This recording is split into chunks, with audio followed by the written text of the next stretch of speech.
안녕하세요. 하루 필수 말씀 충전 하필큐티 조종환입니다.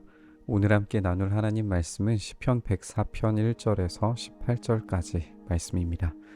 내 영혼아 주님을 찬송하여라. 주 나의 하나님 주님은 더없이 위대하십니다. 권위와 위엄을 갖추셨습니다. 주님은 빛을 옷처럼 걸치시는 분, 하늘을 천막처럼 펼치신 분, 물 위에 누각에 들보를 놓으신 분, 구름으로 병거를 삼으시며 바람 날개를 타고 다니시는 분, 바람을 심부름꾼으로 삼으신 분, 번갯불을 시종으로 삼으신 분이십니다. 시인은 하나님의 어떤 분이신지를 노래합니다. 그분의 위대하심과 권위와 위엄은 온 세계를 지으시고 창조하실 뿐만 아니라 우주적 용사와 같이 빛나는 모습으로 나타나십니다. 본문은 이스라엘의 우주관에 대한 이해를 보여주는데요. 하늘은 천막으로 표현되고 물 위에 누각의 들보로 하늘을 받치고 있는 모습을 상상해보게 만듭니다. 물론 이 한계를 가진 과학적 인식이 핵심은 아닙니다. 더 중요한 것은 그 당시의 우주관을 그대로 하나님의 창조물로 인식함으로써 이 당시의 우주관을 뒤집는다라고 하는 점이 핵심입니다. 당시에 구름을 타고 바람 날개를 타고 다니는 신은 바알이라고 인식이 되었지만 실제로는 여호와 하나님이시다라고 이야기하고 있는 거예요. 그래서 이 당시의 우주관과 신관을 오로지 하나님께로 바꾸고 또 올려드림으로써 완전히 새로운 대안적 세계관을 제시하고 있다라고 하는 점을 우리가 강조해서 생각해 봐야 합니다. 주님께서는 땅의 기초를 든든히 놓으셔서 땅이 영원히 흔들리지 않게 하셨습니다. 옷으로 몸을 감싸듯 깊은 물로 땅을 덮으시더니 물이 높이 솟아서 산들을 덮었습니다. 그러나 주님께서 한번 꾸짖으시니 물이 도망치고 주님의 천둥 소리에 물이 서둘러서 물러갑니다. 물은 산을 넘고 골짜기를 타고 내려가서 주님께서 정하여 주신 그 자리로 흘러갑니다. 주님은 경계를 정하여 놓고 물이 거기를 넘지 못하게 하시며 물이 되돌아와서 땅을 덮지 못하게 하십니다. 하나님의 창조가 어떤 방식이었는지를 설명해 줍니다. 물론 창조는 오늘 본문에서 시로 표현되고 있어요. 이 시적 표현은 사실 없는 것을 꾸며내는 게 아닙니다. 실제의 사건을 시인의 감각과 능력으로 재진술하는 것이 시이죠. 그리고 그 재진술된 언어는 일어난 그 사건을 새로운 시점에서 볼 수 있도록 만들어줍니다. 오늘 본문의 창조 시도 마찬가지입니다. 창조는 실제 일어난 사건이죠. 이 일어난 창조 사건을 시인의 감각과 능력으로 재진술하는 겁니다. 창조는 시인의 관점에서 공간과 구별됨을 강조되게 표현하고 있는 걸 우리가 보게 됩니다. 땅과 물, 세계의 경계가 하나님께서 정하신 자리 안에서 자리를 잡는 걸 우리가 보게 돼요.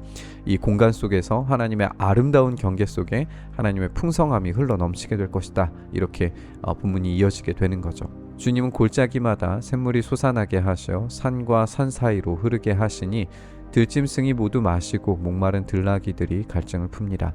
하늘의 새들도 샘 곁에 깃들며 우거진 나뭇잎 사이에서 지저귀입니다. 누각 높은 곳에서 산에 물을 대주시니 이 땅은 주님께서 내신 열매로 만족합니다. 주님은 들짐승들이 뜯을 풀이 자라게 하시고 사람들이 밭가리로 채소를 얻게 하시고 땅에서 먹거리를 얻게 하셨습니다.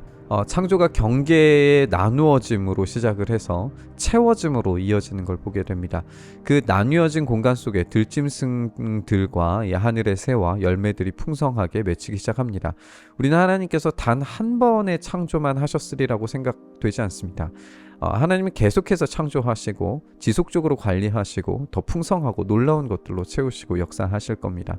그랬을 때 이 경계를 채우시는 이 공간을 만드시고 그것을 채우시는 것이 이 창조의 핵심이라고 시인은 이야기하고 있는 거죠. 사람의 마음을 즐겁게 하는 포도주를 주시고 얼굴에 윤기가 나게 하는 기름을 주시고 사람의 힘을 북돋아주는 먹거리도 주셨습니다. 주님께서 심으신 나무들과 레바논의 백향목들이 물을 양껏 마시니 새들이 거기에 깃들고 황새도 그 꼭대기에 집을 짓습니다. 높은 산은 사냥이 사는 곳이며 바위 틈은 오소리의 피난처입니다. 계속해서 이 풍성한 것들이 등장하죠. 여기에서 이 풍성한 것들은 사람을 중심으로 하고 있다라는 걸 우리가 알 수 있습니다. 15절에 사람의 마음을 즐겁게 하고 얼굴에 윤기가 나게 하는 기름과 먹거리들을 중심으로 채워짐이 둘러싸고 있는 걸 우리가 보게 돼요. 이로써 하나님의 궁극의 어떤 창조 목적은 인간을 둘러싼 이 풍성함이라는 걸 우리가 생각을 해볼 수 있습니다. 하나님은 계속해서 창조와 이 섭리와 관리하심을 통해서 이 풍성함을 제공하십니다. 그리고 우리가 창세기에서도 살펴볼 수 있는 것처럼 그 풍성하게 제공된 것들을 사람으로 하여금 관리하도록 만드신 거죠.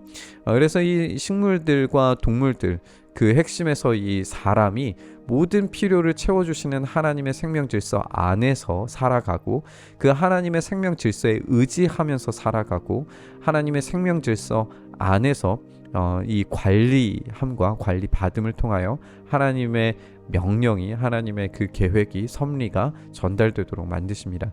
이렇게 하나님은 그분의 계획에 따라서 각자의 구별된 곳, 정해진 곳, 머물러 있는 그곳에 있는 생물들을 위해서 생명의 주기를 주관하시고, 그 생명 주기를 통하여서 하나님의 그 풍성하신 은혜를 제공하고 있는 걸 우리가 보게 됩니다.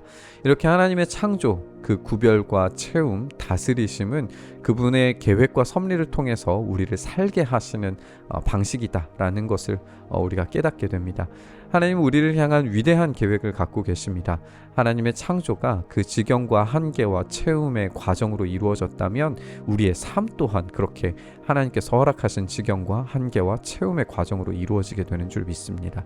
하나님께서 그렇게 모든 생명들을 관리하시는 것처럼 바로 우리의 삶을 직접 관리하고 계십니다.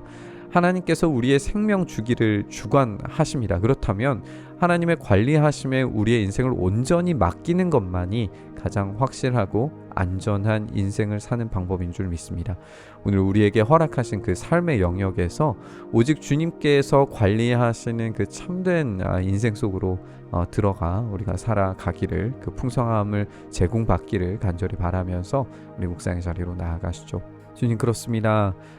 들의 꽃과 하늘에 나는 새조차도 관리하시고 먹이시고 입히시는 주님께서 우리의 삶도 그렇게 채우시고 만드시고 또 이끌어 가시는 줄 믿습니다. 그 주님께 우리의 삶을 온전히 드려 주님의 다스림 속에, 그 통치하심 속에 있기를 소망하오니, 주님, 우리의 삶, 오늘의 하루를 주님께서 다스려 주셔서 주님의 그 풍성하심 안에서 우리의 생명 주기가 주님께서 이끄시는 대로 온전히 경험될 수 있도록 역사하여 주시옵소서. 그렇게 오늘의 삶을 이끌어 주시기를 간절히 바라고 소망하며 우리 주님 예수님 이름으로 기도드리옵나이다. 아멘.